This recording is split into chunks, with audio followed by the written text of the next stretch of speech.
Okay, we're here at the Monday Night Footballers, and we want to say welcome to our little part of the world. We're an organization that is made up of about 10 guys who are now octogenarian, which just means that they're 80 years old and above.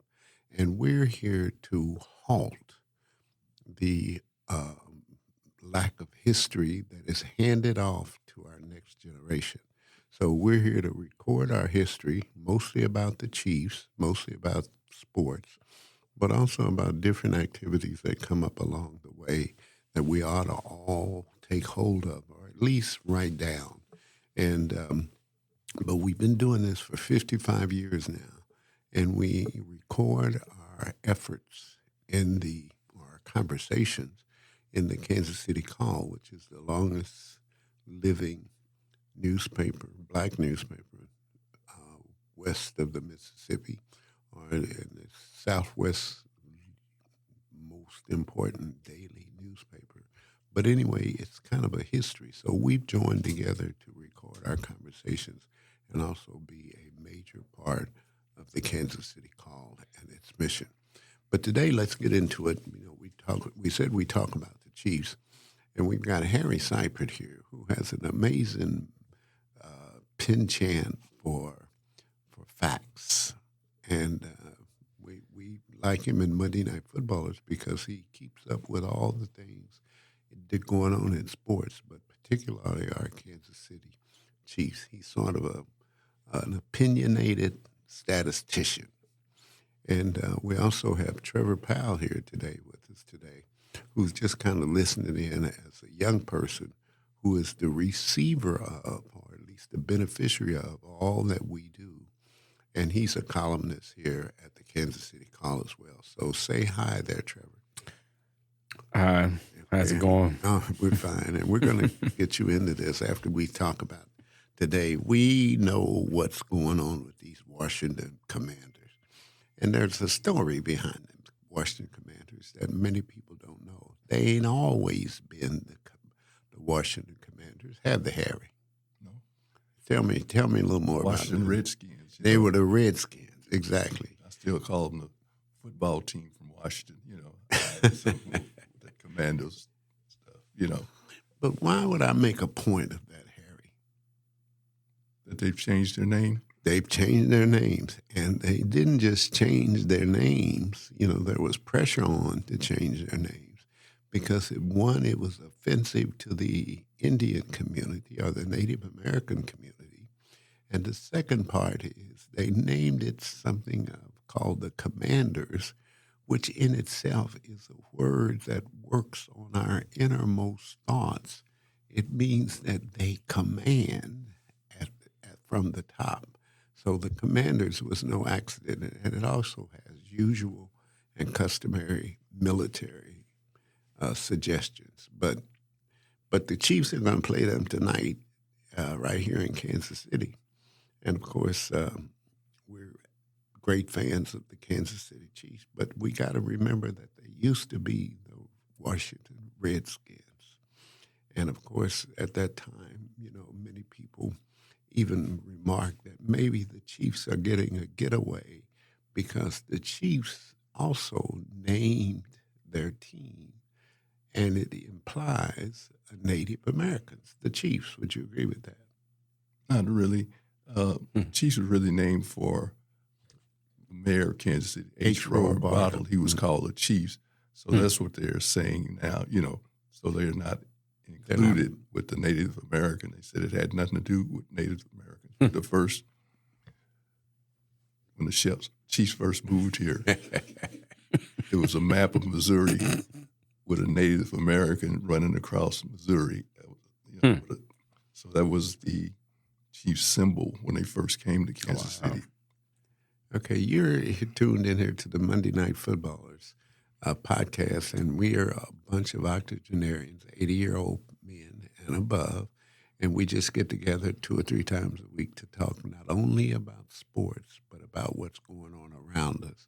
And we're heavily opinionated, heavily articulate, but most importantly, unafraid to tell our history and imbued with the mission that we will not let the next generation become illiterate to their own history. Does that get you a little bit, Trevor? Yes, I definitely understand that. What he just said, I didn't even know. So yeah, history is very, very, very, very important to somebody like me. Yeah, You don't have, history is very important. that's right. You don't have to adopt it, but you at least ought to know it. Right. I mean, you have the right to run your life or run your generation as you see fit, but at least you ought to know what went on before you. Right. And you shouldn't have to get it from the people who didn't want you to have it in the first place. And that makes a lot of sense. All right. All right. Well, let's get on with this game tonight. What do you think, Harry? Harry, you're quite a statistician and quite a memory expert. What's going to happen tonight? Well, the Washington football team is really in trouble tonight. Quarterbacks out, wide receivers out. So this will be the third team I think the Chefs have played with key players out. They beat up on the silver and black with no receivers. Running back packed the ball 2 times, 3 times, 4 times, I believe. They beat the Ravens, half their people out in the hospital. So now they take on another team, same, all the key players out. So they'll take advantage of that. So I look for the Chefs to really beat up on them tonight. Well, right now they're 3-4. Is that right? No. I don't know. I'm asking a question. No, they won 3 in a row, I believe. Okay, they won 3 in a row, but they've lost 4 games as well because the Chiefs play. I mean, the AFC West plays the NFC East teams this year, and they have to be a part of their schedule. So that includes Dallas, Philadelphia, New York Giants, who we've already played. The Chiefs have already played them, and now they're playing for the first time this year the Commanders, and that will complete their obligation, if you must, to play the NFC East. Would that be accurate, sir? Right. Okay. It's very weird for me to ask you right, but I have to admit that you're meticulous when it comes to facts. And by the way, we write a column in the Kansas City newspaper, The Call, every week about what we talked about. And of course, one of the things that we've always given you credit for, even though we don't like what you say, is your ability to say it in a way that is factual, and your ability to record facts. Where'd you get that kind of stuff anyway? Where'd you get that ability? It's kind of forced on me when I was, I think, in the 3rd grade. One of my teachers in grade school had a policy that you had to learn memory verses, Bible verses. So I said, no, I'm not doing this. So I was so far behind, finally they told one of my relatives who taught at the school that I wasn't doing my memory work. So somehow it got to my mother. So she told me one evening, bring that bat here, bring that glove here, bring those shoes here. She's going to bribe you out of your She world. said, your little athletic career is over. And she said, you're not doing your memory work. I said, I'm not learning about the Bible and all that. She said, well, you will now. So I went in and in about 2 nights, I just memorized everything. So I went back and made up all my memory work. So that's how it happened. I just started memorizing things, listen to radio late at night, little transistor radio. Mother didn't know I had it. And I just started picking up on facts. Well, you are good at it. And after we've been meeting together for 55 years now, it's a pretty good idea that you can't fake it very long, or at least you have to practice at it. And you seem to just kind of surrender and say, I'm better than you all are at remembering facts. And so you've earned your place. But one thing I really need to ask you is about that hat that you wear, about the Oakland Raiders. Now, I'm going to put up with this about as long as I can without a assaulted you on it. So tell me about why you're such a Raiders fan. Well, I guess in 1963 I became a Raider fan, and back then, like it was AFL was different from the National Football League. They just started in 1960. So in '63, a young guy took over the Raiders named Al Davis, and he made a statement that he was going to build the finest football organization in the world. And he said, after another great American, I have a dream also. And his dream came through. So in, I think, 1963 to 1997, the Raiders had the winningest record in football, pro football, and also the highest percentage in all professional sports, hockey, football, baseball. And also the Raiders did a lot for diversity, hiring the first black coach. They hired 3. They hired Art Shell, then a guy by the name of Tom Flores, Hispanic guy who played with the Chefs for a while, and then he went with the Raiders. What the hell you Back mean up the for Chefs? Kansas City Chefs. But I mean, we're supposed to be behind our teams, not berate them to the Chefs. But why you keep saying that? That's the third time on this broadcast you mentioned. It's just a habit. Remember the commercial Andy did on TV? The guy was painting the end zone, and Andy told him, did a good job there, but who are the chefs? Oh, so he misspelled it. Do you think he did it on purpose? He thought they were the chefs also. He thought, But now it said Chiefs. He just thought it said chefs. and they left out the I. Right. Yeah. He thought they were cooks, Wow. Well, like it made a nice commercial, but it don't say much for the Kansas City Chiefs. Okay, Chiefs. Okay. And, because at the end of every national anthem, they say home, rather than say home of the brave, they say home of the Chiefs. But that's really disrespectful, A lot of people don't like it, This is the Bible Belt of America, so very conservative. Well, it seems like, and this is just maybe a thought here, it seems like people watch their minority people in this country and they wait for them to make some kind of mistake. And if they can't make a mistake, then they sort of make fun of them, like home of the Chiefs. It becomes something bad. It is home of the Chiefs, but, But it's also home of the brave. Right. And then they talk about it, they say on TV. Why they have to say home of the Chiefs? Of course, now we've shown them because the Chiefs are coming back, much to your chagrin. Coming back from where? Oh, boy, I can't talk to you. Trevor, don't pay no attention. But anyway, one of the other things that we overlook about you, Harry, and that is that you came from an HBCU school, Langston, is that right? Right. And I can imagine if you were this way out here in the world, what you must have been as a young buck boy. I was, I didn't want to go to Langston, I wanted to go to Oklahoma State with most of my friends, but I didn't have enough money. Once I got hurt, they told me they would reimburse me. I said, what? So I had the academic scholarship, but they didn't think I could play D1 ball anymore. So I said, well, I'll just go to the war. Vietnam was hot then, 1966. It was getting hot. So I said, I'll just go to the war. And my mother said, what? And then I thought about it. I had a brother who got killed in the service. In the Vietnam War? No, he wasn't in Nam. He got killed like in 1964. He was a mechanic, and a truck fell on him, so he got killed.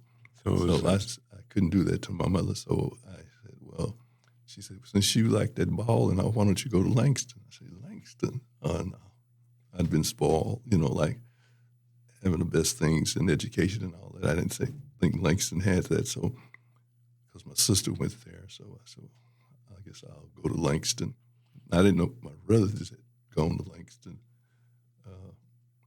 and I'd brothers knew Marcus Haynes and all that. So I said, well, I guess I'll go to Links. And so I was so embarrassed when I got to Links, and I didn't know anything about Black history.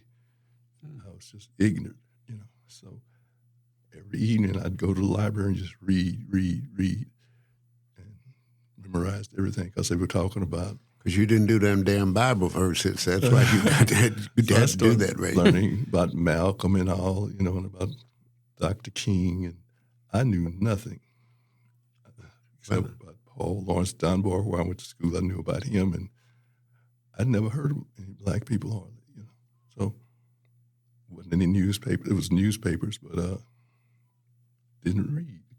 Well, it's funny that you mentioned that because even in our Monday Night Football column with the Kansas City Call, we always kind of intertwine history a little bit in there to teach people that it's all right to own your own history, good or bad.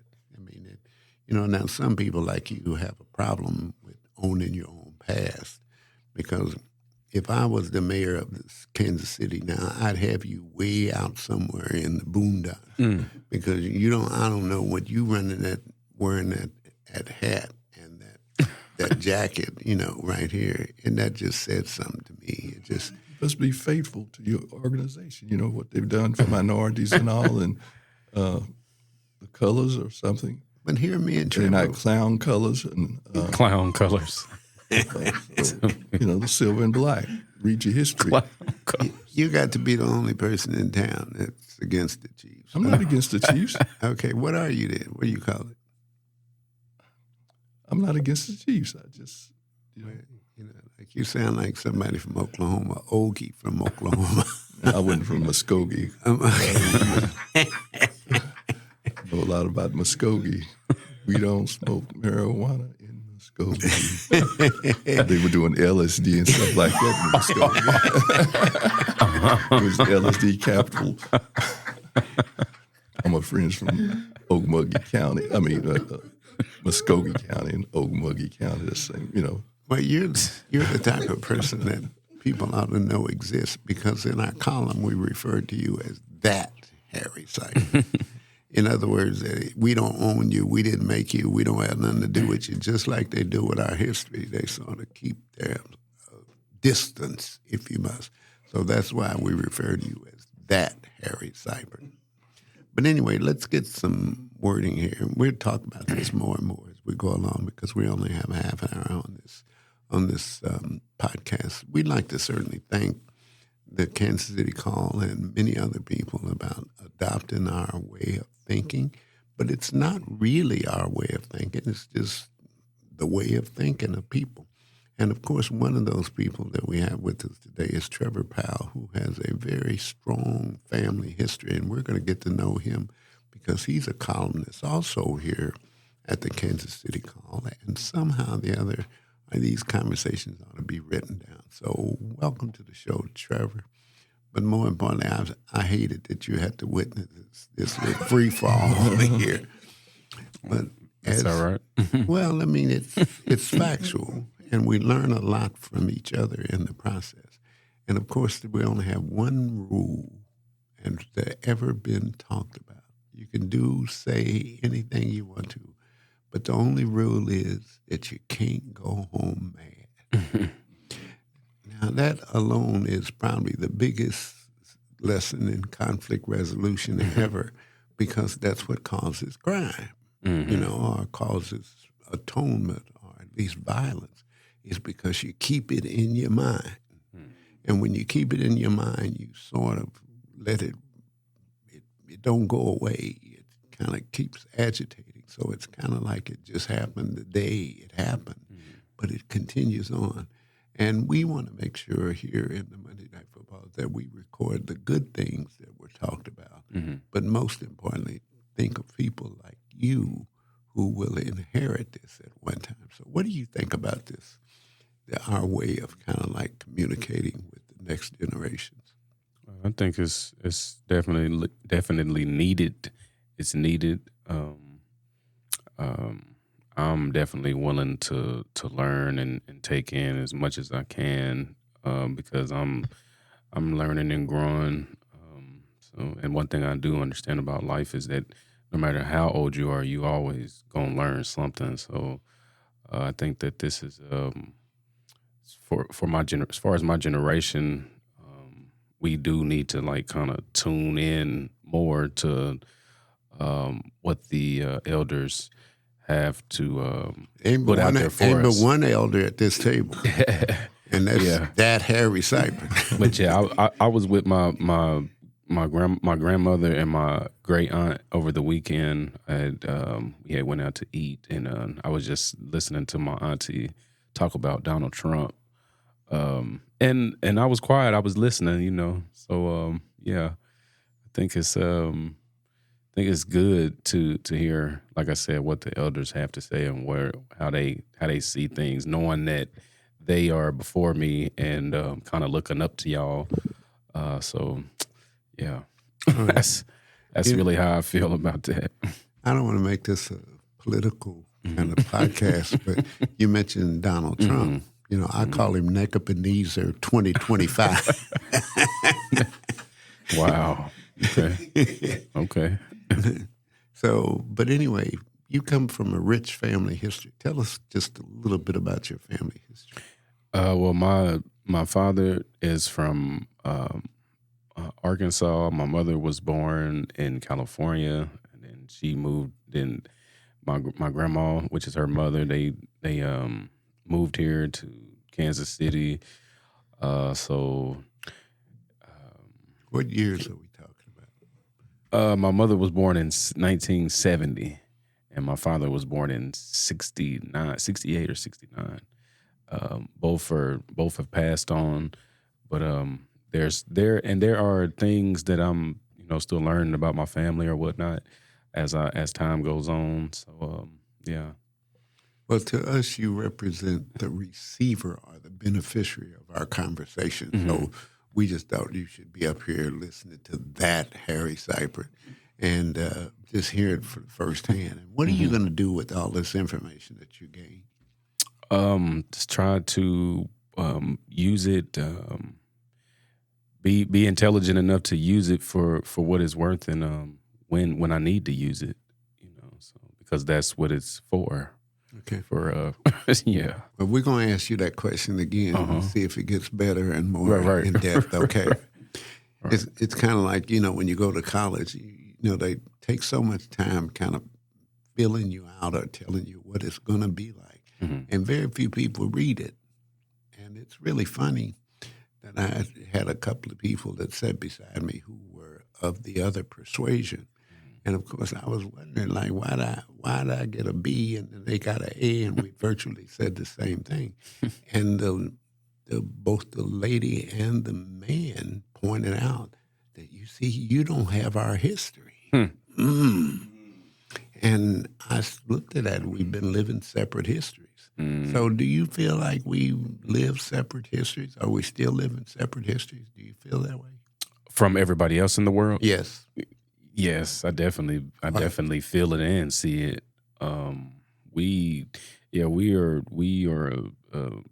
in a class of a realm of our own, and I think it'll always be like that as long as we on the earth. I think our people, we will always be in a section by ourselves. So, and I don't think anything is wrong with that. Because we have, like I've heard you say too as well, we have to be the authors of our own, destiny and who we are and our existence or whatnot. Yeah, we have to be the ones that are narrating and actually putting the facts and the truth as far as who we are and what we have done on this earth or whatnot. I do agree with that. Okay, good. And you sounding more and more like that Harry Cypress. All right, let's get back to Harry here for a minute. And we want you to just kind of hang around and we kind of trade thoughts here along the way. And we really want you to be a part of this, Trevor. Really, really. Thank you. Really do. All right. Let's get back here to Harry Cypress. Now, we didn't say he was born and raised in Oklahoma. And what is one of the most famous things you always tell us about Oklahoma They were the what? Sooners? Boomer Sooners, yeah. Boomer Sooners. And what does that mean? With the Sooners, like during the land rush days, they opened Oklahoma up. It was land of the red man. So the government opened it up for people to come there to get 160 acres. And I had a grandmother from Paris, Texas.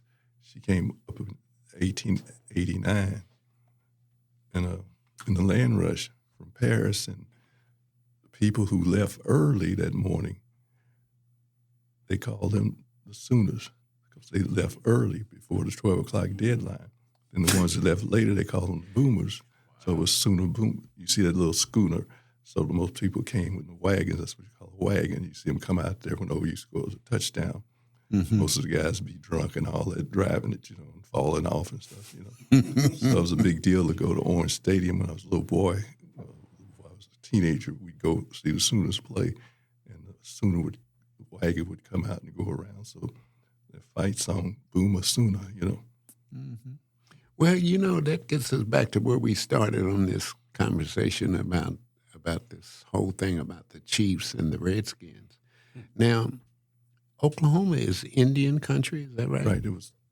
That's what it means, land of the red man. Mm-hmm. So on my father's side, his mother was Cherokee, and they call my father Big Red because he had a reddish complexion, long black hair and all. And my grandmother hair was all the way down to black, jet black. Even when she died, her hair was still jet black.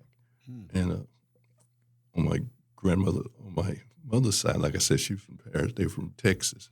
So they homesteaded 160 acres outside Oklahoma City back in 1889 when they opened Oklahoma up to, settlers to come in. So are you a Boomer Sooner? Is that what you're telling me? Well, I spent a lot of time in Norman, which I didn't want to, but... But, I mean, you are from the state of Oklahoma. Yeah, Norman. I was born between Norman and Stillwater. Oklahoma State, we call it Zero State, and the Sooners in Norman. And Oklahoma City was only 28 miles from where I lived. So, and I went to Langston, which was like 80 miles from where I lived. It was close to Oklahoma State, about 22 miles from Zero State. And Norman was right up 35, so I was right there in central Oklahoma. Well, I tell you what, I still ain't got all them Bible verses, but I can see why them people your mama would want to beat your butt because you ain't easily changed, and maybe that's a good thing or maybe that's a bad thing. But over this podcast, we're going to deal with that, okay? And Trevor, we want to make sure that you sit in on any one of these that you want to, because we got to think of you as part of our plan to inform every generation that succeeds us and arm them with a different point of view, our own point of view of what happened. Now, I'm not saying everything we say is right. I will say we did take the time to write it down. And, of course, you're the receiver of that. So that's kind of our theme as we go along. And, again, we want to make sure you're welcomed, but most importantly, that you become informed. All right, now we're down to 33 seconds here, and it's time for us to go. But Harry will be back next week, and then we'll find out with the Commanders or Commodores. What is it? Lionel Richie and the Commodores. It's Commanders. They command people. Okay, like they went back to the 80s when the Redskins were really good. So we're going to see it topped off with the Chiefs, who are the Chiefs. And the Commanders, who are kind of lately trying to claim their space. Is that right? All the men out hurt. They don't have a team now. They just like you, Harry. They just like you. You done come in and claimed everything. You wouldn't have done it. But anyway, we'll be back here next week to do it all over again, where we'll keep talking plain talk about our history. Goodbye.